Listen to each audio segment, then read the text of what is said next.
When we think of terminal illnesses, most of us tend to go to cancer, Parkinson's, dementia, Alzheimer's, motor neuron, but none of us had ever heard of PSP. The only thing we knew about PSP was that it was a form of Parkinson's. That's all the doctors told us at the time, is it's a form of Parkinson's.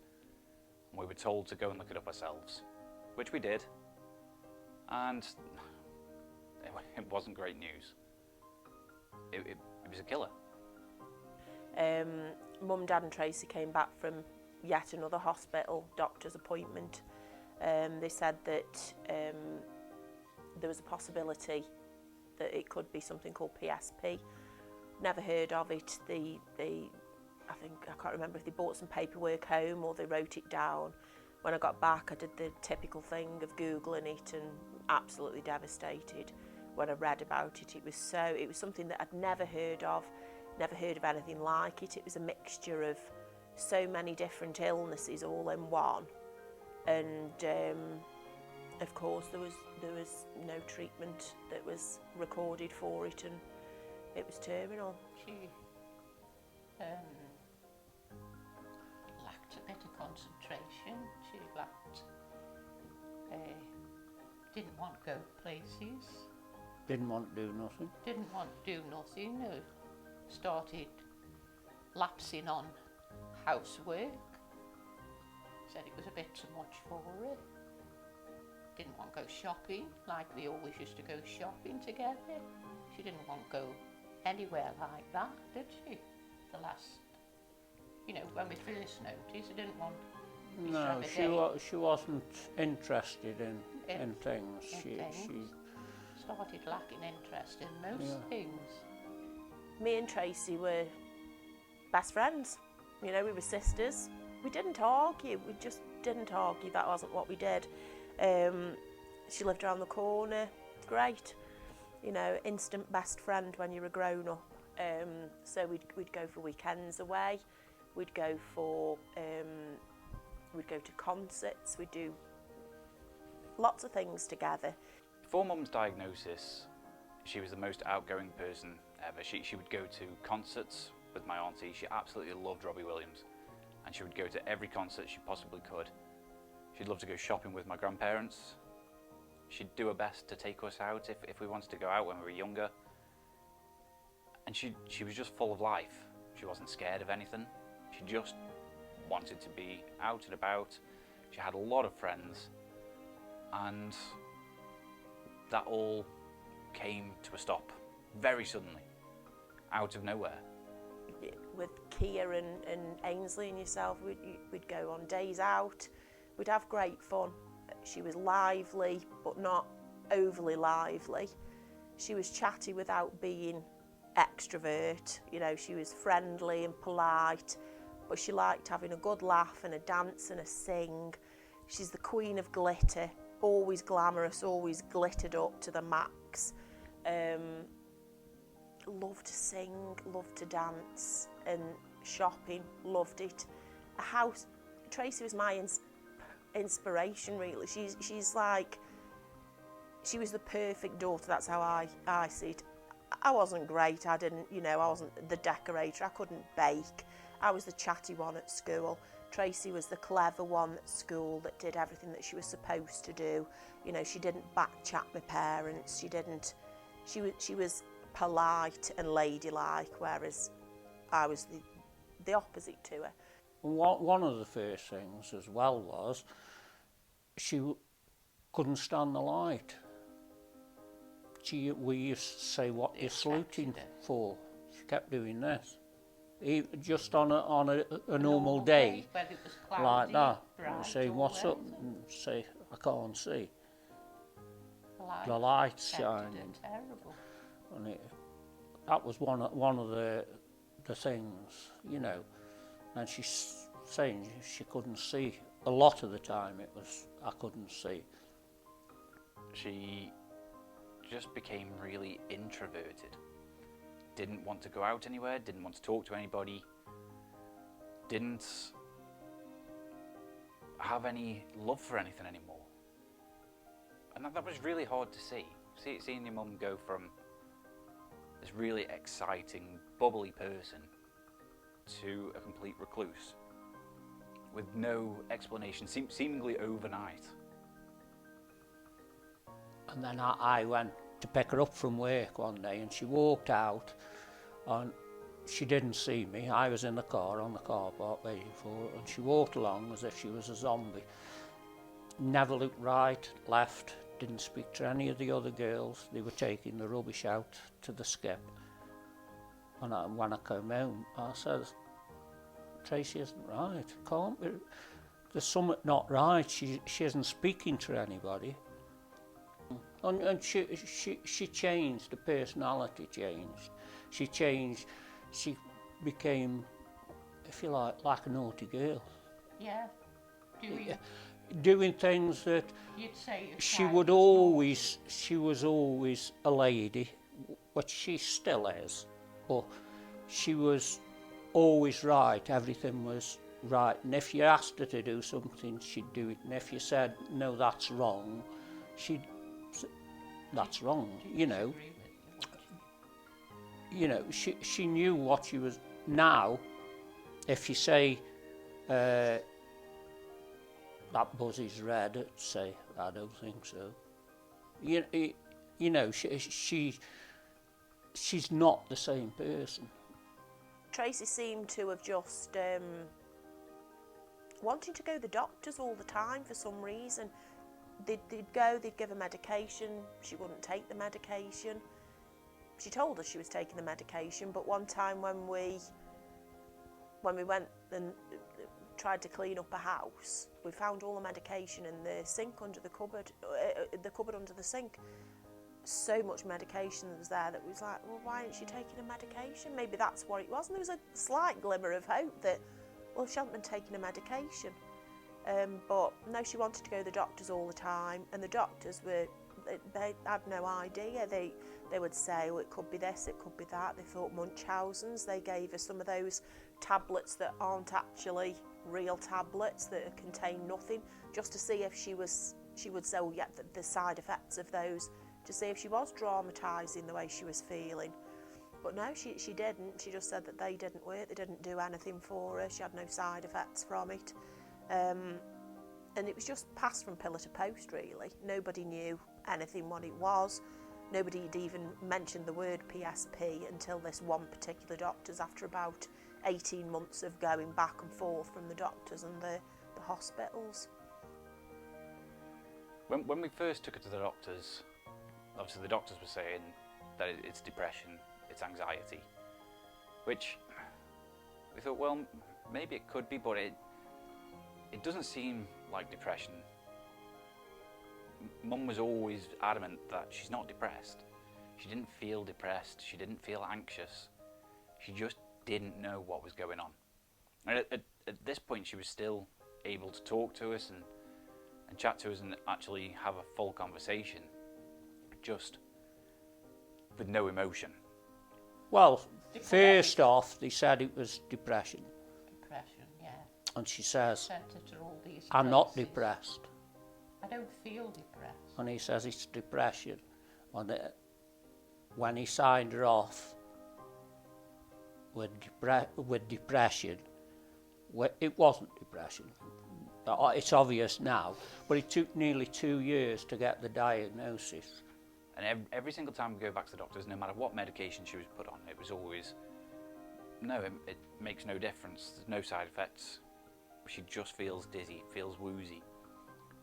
And she started describing symptoms that didn't make sense to us at all. Like, she couldn't see the raindrops, or she couldn't see the bus, or she couldn't see the cars. And that was the reason she didn't want to walk anywhere or go anywhere, is because she was scared of falling over and scared of being run over. She didn't know what was coming, which to us made no sense. How can you not see a car unless you're extremely blind, which, and granted she wore glasses, but she had her eyes tested quite regularly and her eyes were always perfect with the glasses on. And when she was saying that she can't see things, she went for an eye test and again, her vision was fine. There was nothing to suggest that she couldn't see the traffic, she couldn't see a bus, she couldn't see raindrops. That was probably the most weird one for us, is the raindrops. Good symptoms carried on, obviously. At that time, there was times when we thought she Oh was yeah, there was exaggerating. times when That's we not thought. kidding, not telling no lies.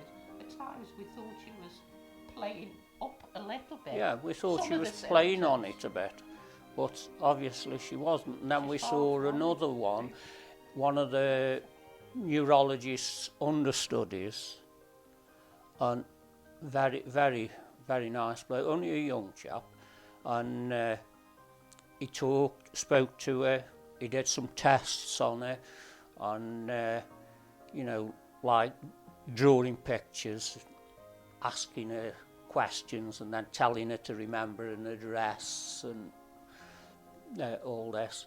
And after that, he says, it's a form of Parkinson's, I think. He says, but it's a very rare form. He says, it's a mixture of like Parkinson's, Alzheimer's, and one or two other things mixed in. He says, but if it's what I think it is, I can't diagnose it. He says, because it's a very rare form, and it's called PSP. And obviously we said, well, what's PSP? And he says, progressive supranuclear palsy. He says, but I can't really diagnose it. He says, I've got a feeling that's what it is. And we thought, when he said that, we thought, oh well, at least it isn't Parkinson's. And I said, well, if it's just a form of Parkinson's, at least it isn't Parkinson's. I said, what does it mean? He says, well, I'd rather you look it up, Google it, and what he says to see. He says, because I don't want to say, because we're not certain. And I says, is it better than having Parkinson's at least? And he says, no, I wouldn't say that.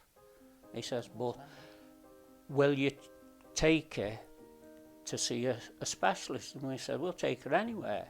And he says, well, the best person is Professor Rowe in Cambridge, if you're willing to take her down there. And we said, willing to take her wherever, we'll take her wherever.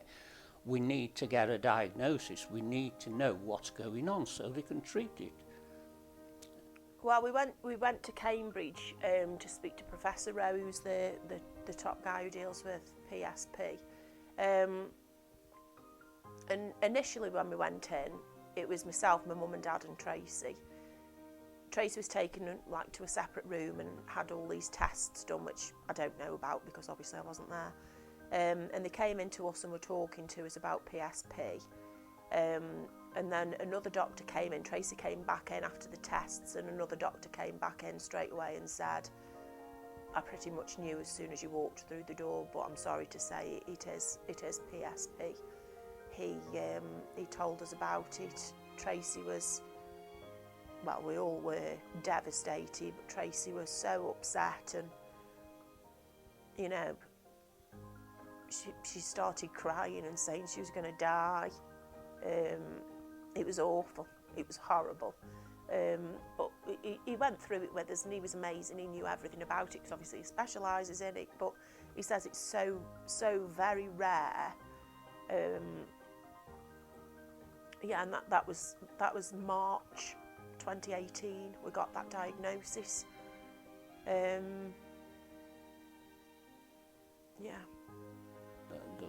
Another doctor came in, and I can't remember his name, and he came in and he says, it is PSP. He says, unfortunately, and he said straight away, he says, and it is terminal. He says, so my advice to you, which shocked us all, is get power of attorney in place and get everything, all affairs in order, because it's usually between 3 and 7 years. But it doesn't normally present itself in patients until they're in their sort of late 60s, 70s.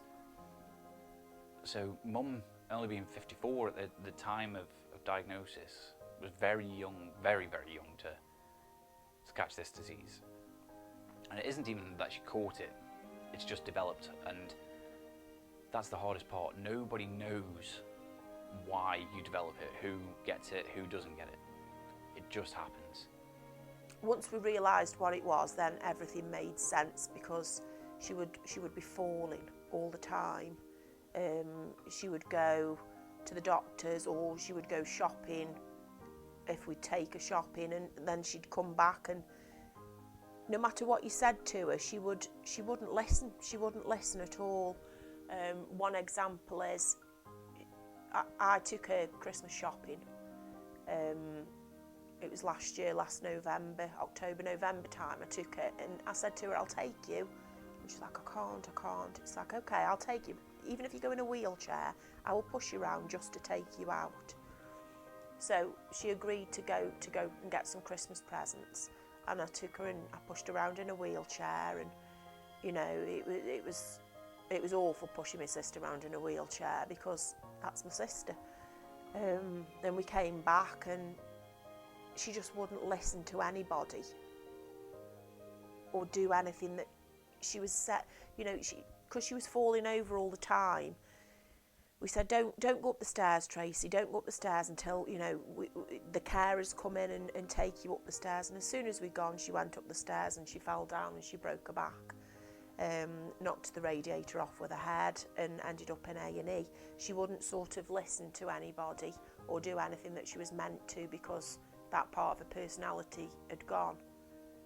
Well, it's it's changed our lives as well, because unfortunately Our lives. I aren't fit enough to look after both her mother and her. I can't do it, and it's killing her. It's killing us.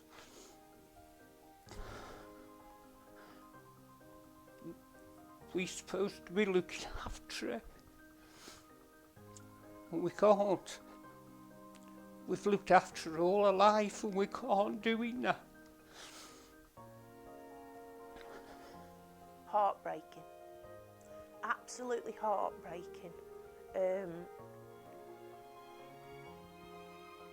Tracy's gone from being what I call the grown-up out of the two of us. She did everything. She was the homemaker. She was the grown-up. She organised and did everything. And she went from that to doing nothing. And I feel helpless that I can't do anything. There's nothing I can do to help her. There's no treatment.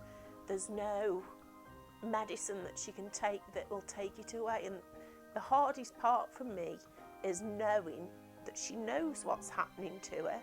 She knows that she's going to die from this disease. She knows all of this, and memory hasn't gone. The memory hasn't gone.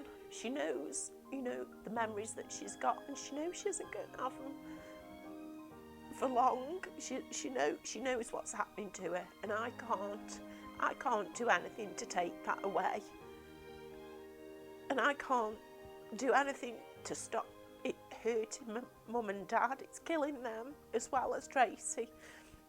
And it's so hard to see them go through all of this. You know yourself on your wedding day. Your mum would have been so extra about organising and helping with your wedding, your and Emily's wedding. And instead, she was withdrawn. She didn't have any input into it, no advice, no looking and getting excited about it. It was just a matter of course that she was going to this wedding and it was happening, and that was it. There was no excitement. And for me, that killed me, knowing what 4 years ago she would have been the most excited of anybody I'd ever known about a wedding. And instead, on the day of your wedding, she fell down the stairs at the hotel and smashed her head open, had to be glued back together, and she went to your wedding with a big cut on her forehead where it had been glued back together an hour before you got married. You know, these are things that she would have wanted to be involved in, and she just wasn't interested at all. Yeah, and just Kia, my daughter Kia, that was her Auntie Tracy. That was the person who taught her to bake. She used to burp the alphabet with her and be silly and do things like that. And Kia misses her Auntie Tracy so much. You know, having Harry, my grandson, he will never know the Tracy that we know because she's not Tracy. It's taken her away, and it's taken part of my family away. It's taken my mum and dad with her, and it's so... There's nothing we can do. There's nothing at all that we can do about it. And I wish there was. But there isn't. With PSP, it isn't going to be necessarily the actual PSP that kills her. It's going to be the side effects of the PSP. It's going to be pneumonia. It's going to be a fall. She's already fallen down the stairs and broken her back, broken her sternum. She's cracked her skull, and that was just one fall. So it's terrifying to think of what can happen. And if people don't believe how serious it is, or don't know how serious it is, how can they give the right level of care for what she needs? That's our main concern. We just don't know how to deal with it.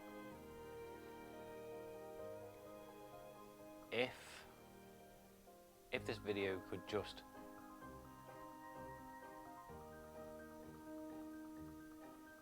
raising awareness of PSP can inspire one young doctor or one person that's still in school to think about it and actually go, do you know what? We need to find a cure for this. We need to do some more research. We need to find out, can we pinpoint who is going to get this horrible disease, and can we figure it out? Can we prevent it? Can we stop this thing from happening? Because it's horrible.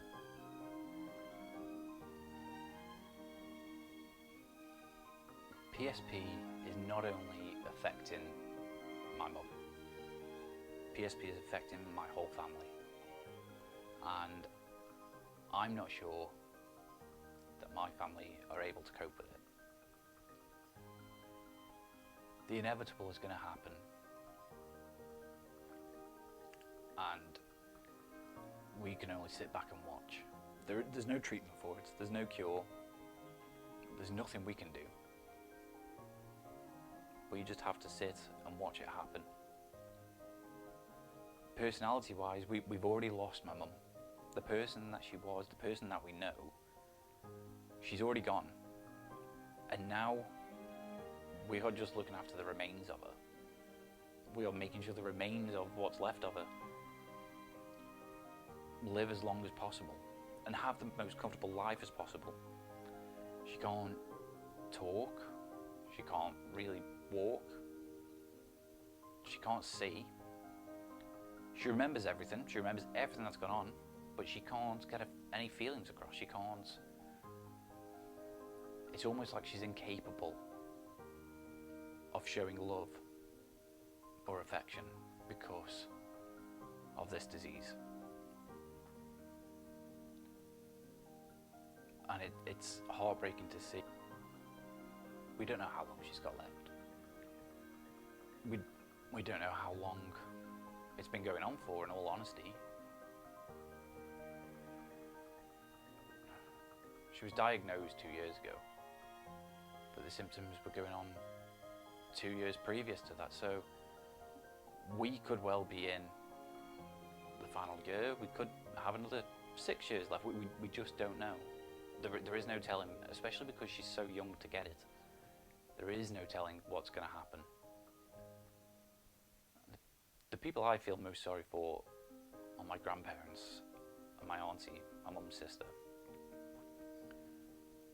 Because they need all the support they can get, and there's only so much support that we can give. And there's just no hope at all. There is no light at the end of the tunnel. There is no cure, there is no treatment. So how do you give hope, help, inspiration to something that doesn't exist? There is nothing there. So if anything, if anybody can take anything away, it's that be there for each other no matter what. Everybody needs help, and nobody should be afraid to ask for help. If a loved one has got Parkinson's, but they've got these other symptoms of falling backwards or being in a wheelchair, ask your doctor to recheck, because it's quite possibly not Parkinson's. It could be PSP. And it's so often misdiagnosed as Parkinson's. Look after yourselves.